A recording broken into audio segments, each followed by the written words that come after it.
dan salam sejahtera selalu untuk kita. Saya Margareta Yuliani, Widya Iswara di Balai Besar Pelatihan Kesehatan Jakarta, Kementerian Kesehatan.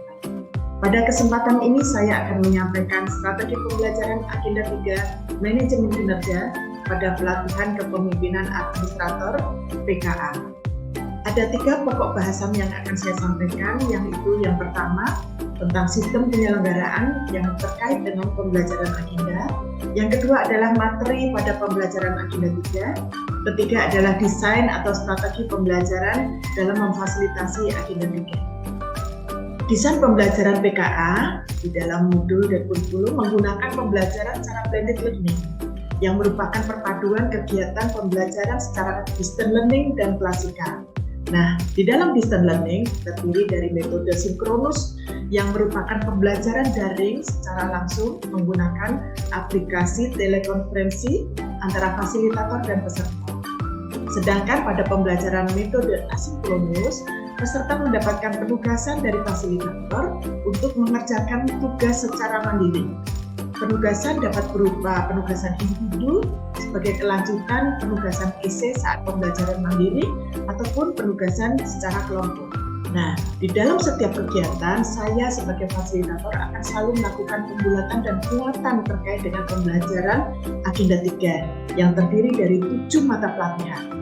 Pada intinya adalah Agenda 3 Manajemen Kinerja memberikan atau membekali peserta dengan kemampuan manajemen kinerja organisasi dalam menjalin hubungan kelembagaan yang didukung oleh manajemen risiko dan akuntabilitas kinerja sesuai dengan standar kinerja pelayanan dan manajemen penganggaran dalam melaksanakan, memimpin pelaksanaan pelayanan publik dengan memanfaatkan teknologi informasi sehingga pelaksanaan kinerja organisasi berjalan dengan optimal. Pelatihan yang pertama adalah akuntabilitas kinerja. Di sini peserta diharapkan mampu mengidentifikasi masalah akuntabilitas dan merumuskan langkah upaya perbaikan akuntabilitas di unit organisasi masing-masing, serta mengaktualisasikan akuntabilitas kinerja dalam rangka peningkatan kinerja. Nah, kemudian untuk standar kinerja pelayanan, di mata pelatihan ini peserta diharapkan mampu menjelaskan dan menerapkan standar pelayanan publik dalam pelaksanaan tugas serta mengelola sumber daya kelompok kerja dalam tugas pelayanan. Nah, kemudian untuk mata pelatihan di manajemen kinerja, peserta diharapkan mampu menerapkan manajemen kinerja dalam menjalankan tugas dan perannya sebagai pejabat administrator sehingga mampu menghasilkan kinerja yang tinggi. Kemudian untuk mata pelatihan hubungan kelembagaan, peserta diharapkan mampu memahami konsep kerjasama kelembagaan sesuai dengan asas pemerintahan, menyusun peta jejaring kerjasama antar unit organisasi atau lembaga, dan menganalisis potensi konflik kewenangan dalam pengendalian pelayanan publik yang dapat dikerjasamakan. Mata pelatihan selanjutnya adalah organisasi digital, di mana peserta diharapkan mampu memahami konsep dan kebijakan transformasi organisasi pemerintah digital untuk mendukung pelaksanaan kinerja organisasi. Nah, untuk mata pelatihan manajemen keuangan negara, peserta diharapkan mampu memahami konsep perencanaan dan membuat perencanaan pada level satuan kerja, memahami konsep penganggaran dan menerapkan pada level satuan kerja, serta mampu memahami pelaksanaan dan pelaporan anggaran secara akuntabel. Nah, terakhir untuk mata pelatihan manajemen risiko, di mana peserta diharapkan mampu menerapkan manajemen risiko dalam rangka peningkatan manajemen kinerja di unit organisasi. Nah, kemudian saya juga ingin mengetahui bagaimana peserta memahami adanya keterkaitan antara agenda, yaitu antara agenda 3 dengan agenda 1, agenda 2, dan kaitannya dengan pelaksanaan aktualisasi kepemimpinan kinerja di agenda 4. Untuk selanjutnya, saya akan menyampaikan strategi pembelajarannya seperti apa. Saya akan menyampaikan strategi pembelajaran ini pada kegiatan distance learning dan klasikal. Pada strategi delivery untuk distance learning, yaitu hari ke-1 agenda 3 atau kalau dijadwal di hari ke-16. Ada sinkronus 3JP dan asinkronus 4JP. Pada saat sinkronus 3JP, ini merupakan kali pertama fasilitator akan bertemu dengan peserta di dalam Zoom meeting di dalam tatap maya. Sehingga perlu kita lakukan perkenalan dan membangun hubungan dengan peserta. Nah, berbagai cara bisa kita lakukan, ya. Dengan tentu saja ketika kita membangun hubungan, kita tumbuhkan kenyamanan di dalam pembelajaran itu. Bisa dengan yel-yel, bisa dengan cerita, bisa dengan ketika perkenalan kita juga berkelakar sedikit. Nah, kemudian di situ saya akan menggali pemahaman hasil pembelajaran mandiri oleh peserta. Saya akan memberikan pertanyaan-pertanyaan yang nanti akan dijawab oleh peserta sebagai bukti dari interaksi dengan peserta tentang hasil pemahaman dari MOOC atau pembelajaran mandiri yang sudah dilakukan oleh peserta sebelumnya. Nah, kemudian di situ kita terjadi diskusi dan kemudian di situ saya akan membantu untuk memberikan pendalaman dari agenda 3 khususnya. Termasuk bagaimana di situ agenda 1, agenda 2 juga akan kita diskusikan. Nah, kemudian selanjutnya saya akan menggali pemahaman peserta tentang agenda 3 kaitannya dengan agenda 1, 2, dan agenda 4 tersebut. Nah, di situ kemudian mudah-mudahan dengan berbagai cara kita akan mendapatkan kesimpulan bahwa peserta sudah bisa memahami apa yang dimaksud dengan agenda 3, kaitannya juga agenda 1, agenda 2, dan agenda 4 secara keseluruhan meskipun masih di ranah C1 dan C2-nya. Artinya masih dalam taraf adalah knowledge. Kemudian selanjutnya adalah saya akan meminta peserta untuk presentasi. Paling enggak mungkin bisa 2 orang akan menyampaikan tentang esai yang telah dibuat pada saat pembelajaran mandiri. Nah, di situ akan terjadi diskusi juga dengan peserta dan setelah itu adalah pembulatan dan penguatan agenda 3 serta penjelasan penguatan dari penugasan asinkronus.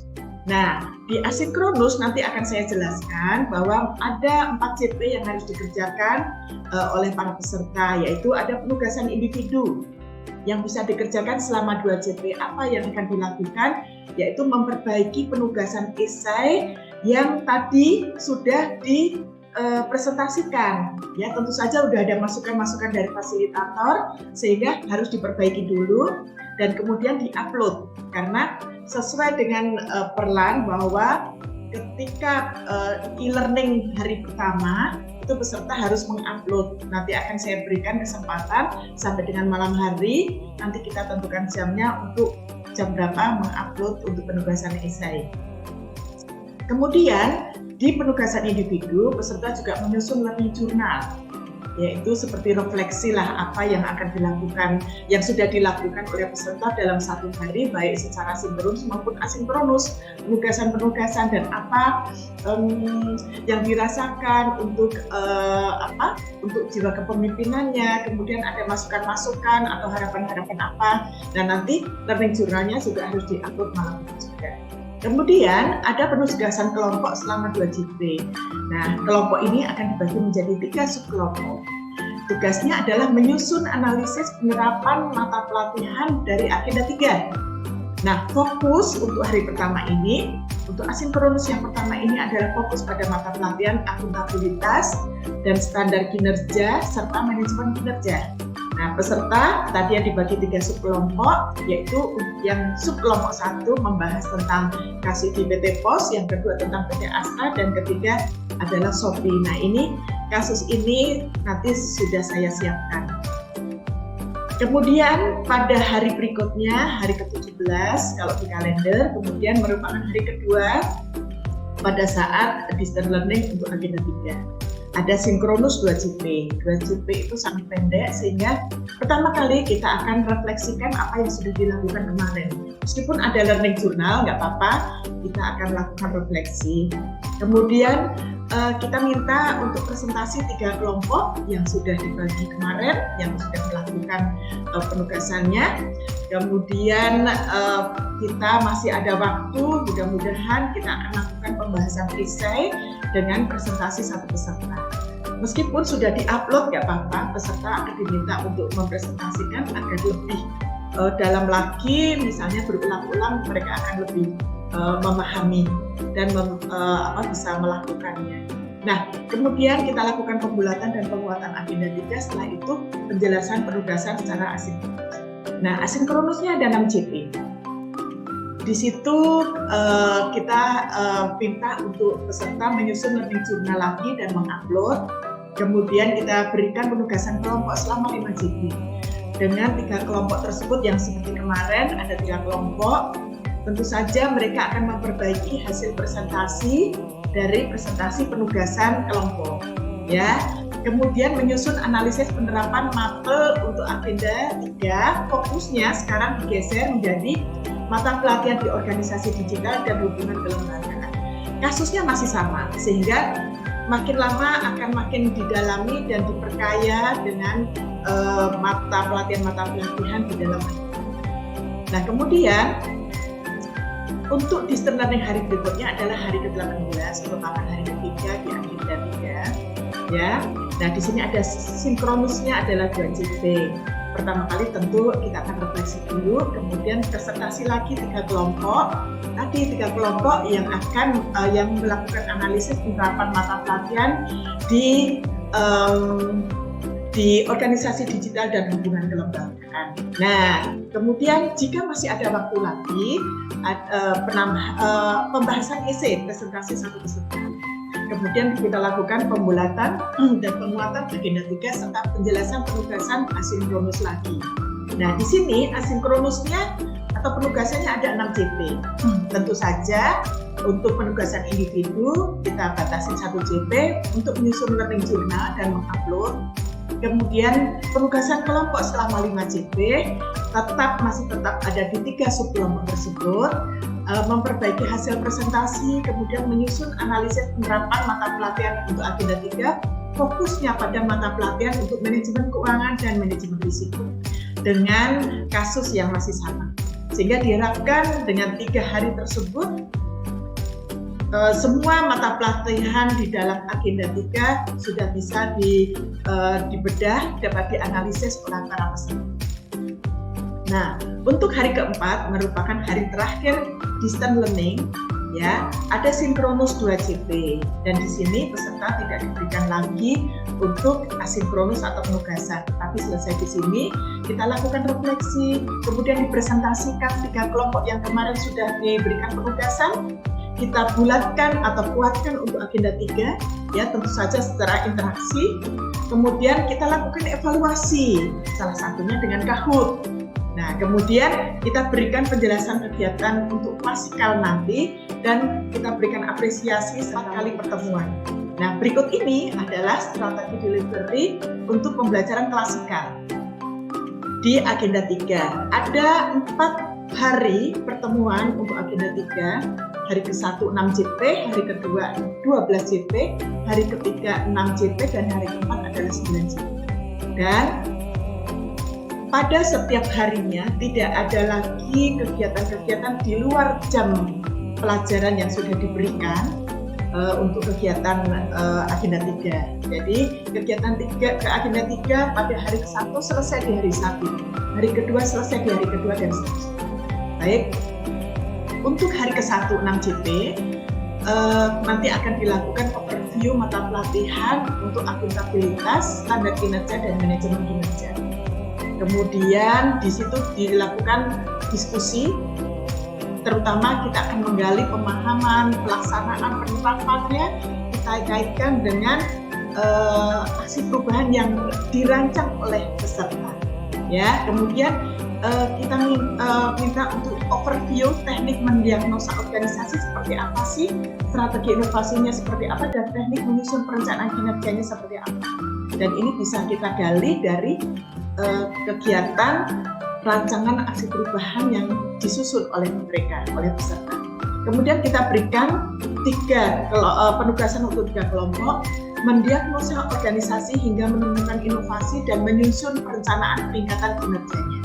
Nah, ini akan diselesaikan, 3 kegiatan ini diselesaikan dalam 6 JP. Nah, untuk hari kedua 12 JP ini luar biasa panjang.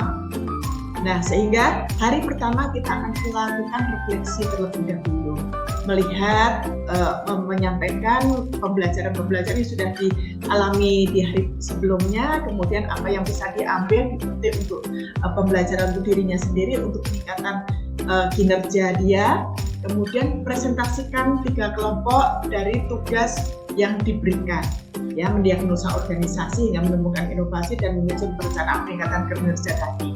Kemudian di overview mata pelatihan organisasi digital dan hubungan kelembagaan. Nah, kemudian diberikan lagi penugasan 3 kelompok, mengidentifikasi potensi kerjasama kelembagaan dan pemanfaatan teknologi digital dalam peningkatan kerjasama organisasi. Nah, ini nanti peserta akan mencari, ya, kasusnya sendiri dan diberikan kebebasan dan kemudian mengidentifikasi potensi kerjasama. Nah, kemudian kita lakukan pembulatan dan penguatan termasuk pemberian motivasi. Nah, kegiatan hari kedua selesai dengan 12 JP ini. Nah, kemudian hari ketiga selama 6 JP, pertama kali tentu diawali dengan refleksi. Kemudian presentasikan 3 kelompok yang sudah diberikan penugasan sebelumnya dan dilakukanlah overview mapel mata pelatihan untuk manajemen keuangan dan manajemen risiko. Di sini juga akan dilakukan atau diberikan penugasan untuk 3 kelompok lagi, yaitu penyusunan rancangan pemanfaatan sumber keuangan dan manajemen risiko dalam upaya peningkatan kinerja. Nah, ini juga kalau bisa kasus yang dibawa untuk penugasan kelompok dari hari ke-1, hari kedua, hari ketiga itu nyambung, sehingga mendapat satu kesatuan pembelajaran di agenda. Kemudian dilakukan pembulatan dan penguatan serta pemberian motivasi. Nah, untuk hari keempat 9 JP ini merupakan hari terakhir pembelajaran klasikal di agenda 3. Pertama kali dilakukan refleksi, kemudian akan ada penugasan 3 kelompok lagi, yaitu melakukan benchmarking dengan lokus yang ditentukan sendiri oleh kelompok, yaitu dalam rangka peningkatan kinerja. Lokusnya dapat dicari secara distance learning atau mungkin di tempat pelatihan yang akan dijadikan sebagai lokusnya, silakan. Nah, kemudian dilakukan presentasi, pembulatan, penguatan, dan pemberian motivasi serta apresiasi kepada peserta. Strategi pembelajaran untuk fasilitasi di agenda 3 manajemen kinerja. Di akhir pembelajaran akan dilakukan evaluasi pembelajaran yang dapat disampaikan dengan berbagai cara. Saya akan menggunakan aplikasi Kahoot yang sudah familiar bagi saya. Terima kasih dan tetap semangat. Salam sehat selalu.